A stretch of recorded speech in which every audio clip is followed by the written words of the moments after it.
Nos nossos estúdios, a Alzita Ormonde, ela que é presidente do Sindicato dos Servidores Públicos da Saúde e do Meio Ambiente aqui de Mato Grosso. Muito bom dia, Alzita.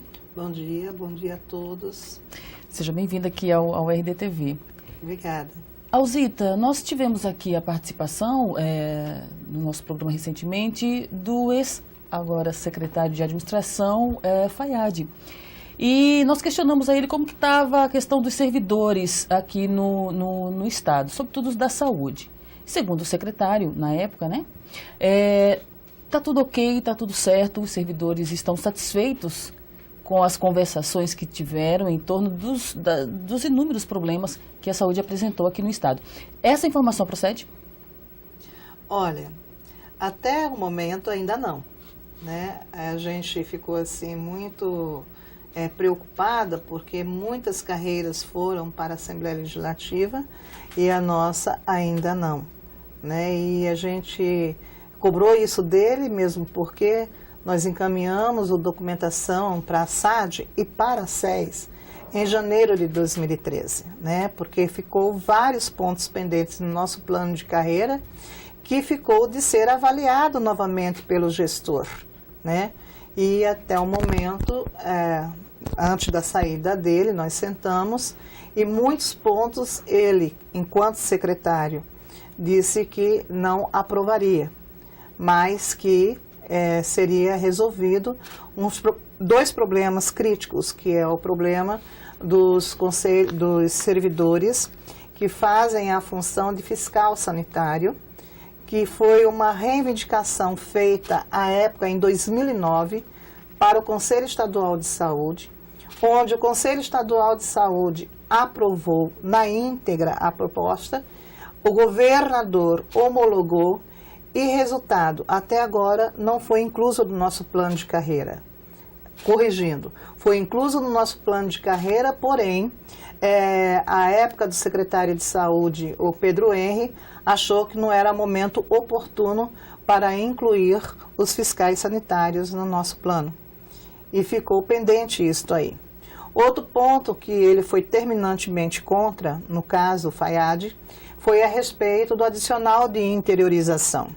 Nós justificamos que este era um ponto importante para que o nosso plano de carreira, dentro do nosso plano de carreira, tendo em vista a valorização, assegurar os servidores que estão no interior ficarem no interior e também os servidores que estão em outros estados ou na capital irem para o interior. Então, fortalecer o atendimento aos usuários que estão em nossos hospitais regionais. Com relação ao novo secretário, quais as expectativas do sindicato? Da saúde? Sim. Ou da administração? Da saúde. Da saúde, a expectativa é boa. Porém, a gente pensa que ainda está muito moroso os resultados que ele está dando, principalmente para os servidores de carreira dele, né? Então, nós sentamos com ele, mostramos todos os pontos que ficaram para trás. Inclusive, desde 2001, né, nós temos pontos pendentes que um governo vem e resolve um pouco, outro governo vem e resolve mais outro pouco, né, e ele ficou, inclusive brinquei com ele, né, com o Dr. Lafetá, você ficou para resolver o restante, né, e ele está necessitando de se inteirar melhor, né, para resolver a situação. E como ele já se inteirou com recursos humanos da SES, esperemos que agora em janeiro os pontos críticos de, por exemplo, os nossos servidores que estão ainda com falta de regularização da vida funcional, que foi denominado de limbos, né? Nós temos ainda um pouco de servidores nessa situação. Nós temos o problema dos telefonistas, né, que mudaram de categoria. Então, também são 11 pessoas, gente. 11 pessoas e até agora não se resolveu, né? O problema dos plantões que os servidores fizeram de maio a outubro de 2011. O Estado, pelo advento da lei complementar da carreira 441, entendeu? Resolveu retirar os plantões da jornada de trabalho que eles faziam de 30 para 40 horas, resolveu retirar do salário deles. Para você ter uma ideia, teve servidor que passou o Natal de 2011, entendeu? Com R$200. R$200. E até agora não foi solucionado. Esperemos que agora, com o Lafetar e com o secretário executivo do Núcleo de Administração Sistêmica, entendeu? Esses pontos negativos para o governo sejam solucionados. Com relação a concurso público, você acredita que o novo secretário, no caso de administração, vai ter um maior cuidado nisso? E outra, ainda há a demanda, aliás, no Estado nesse sentido, é deficiente ou já está?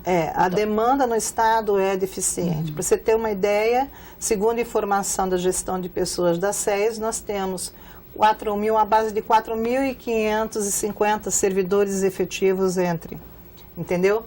Então, o que acontece? Nós precisamos do concurso público urgentíssimo, desde 2010. O Conselho Estadual de Saúde aprovou o concurso público em 2010. No PTA foi reservado recursos à época de R$400 mil desde 2010. E foi se protelando isto, entendeu? Qual que é a situação? Vamos ver quais são os perfis profissionais necessários hoje, entendeu, para se fazer o concurso público. Foi realizado na lei de complementar, na lei de carreira. No anexo a gente colocou os perfis profissionais necessários, bastando apenas o concurso público. Então a gente observa que essa falta de interesse político, de fazer com que o concurso público surja imediatamente, né? Já que não surgiu em 2010, nós temos a Copa aí na boca do povo, né? Agora em julho nós temos a Copa. Como que nós vamos fazer na área da saúde, por exemplo, né? Se nós temos deficiência de recursos humanos, muitos mudaram para outros estados com outros concursos públicos, outros faleceram, outros já aposentaram, e isso a tendência é só diminuir mesmo. Então nós exigimos do governo o concurso público de imediato, já que os perfis profissionais necessários há no nosso plano de carreira. Agora, digo, por que não entrou no concursão do Estado? Porque os perfis profissionais necessários à época, entendeu, como são necessários agora, não tinha no nosso plano de carreira.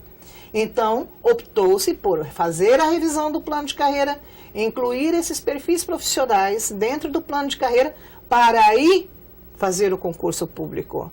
E foi o que foi feito, mas o concurso público não saiu ainda.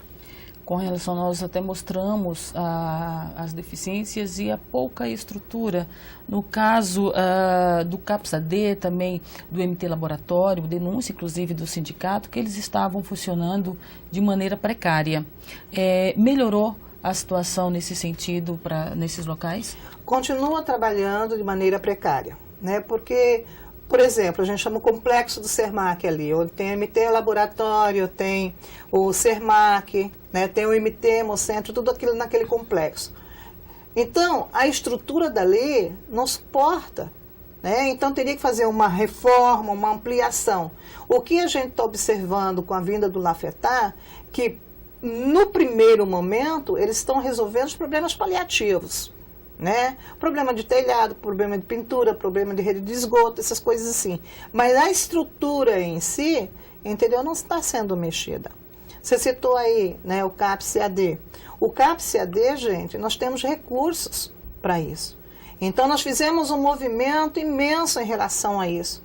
Porque do jeito que estava lá, eles não tinham condições de funcionar, como em outras unidades nossas de saúde, não tem condições de funcionar. Mas os nossos servidores são heróis e heroínas que permanecem em fase para não deixar o atendimento ao usuário em vão, né? Então, o que acontece? O CAPS-AD, no caso, que era para reforma, ampliação, e não é de hoje que esse projeto está lá, entendeu? Até agora não saiu do papel, né? Houve agora uma licitação para ampliação do Adalto Botelho e do Lar do Ocilar, né?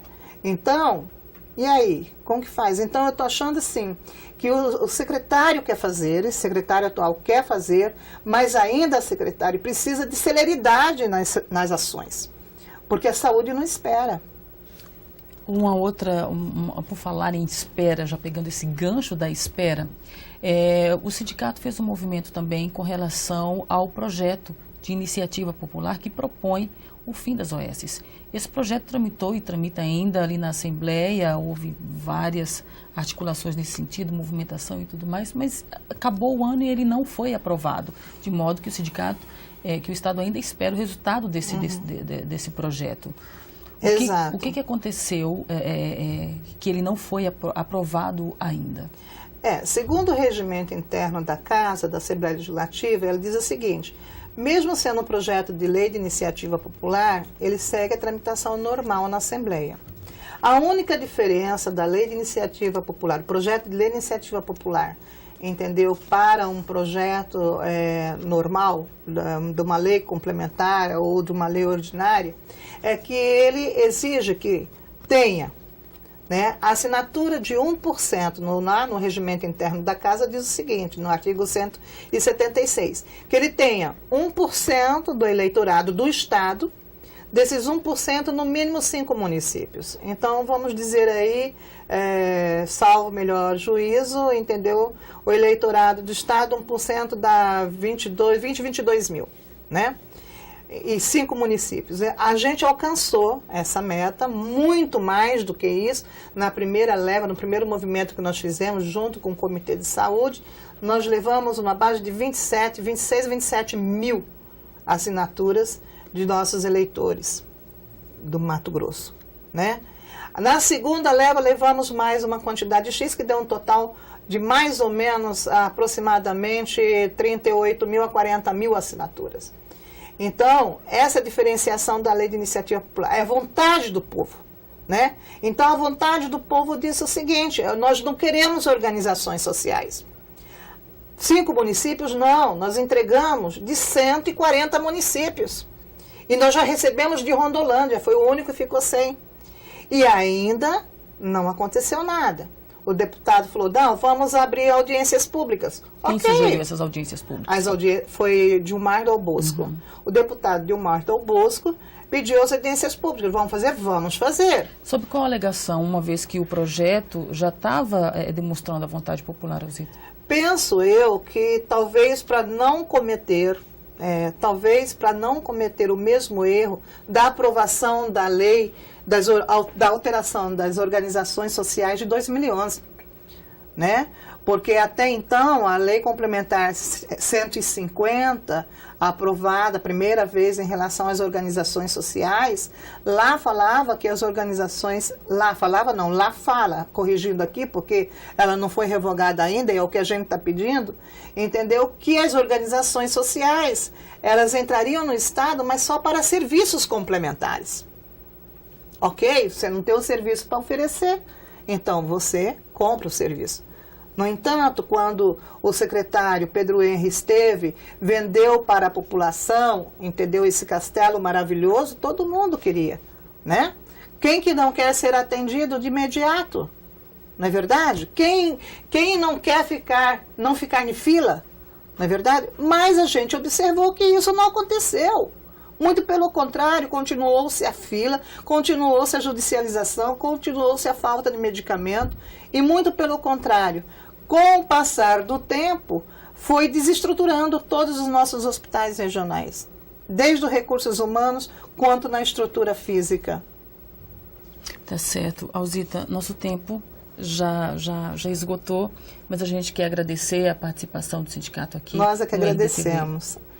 E estamos abertos, viu, a novas visitas aqui. Obrigada. Para você aí de casa, o nosso abraço, contando sempre com a sua audiência, não é? E agradecendo por ela também. Forte abraço.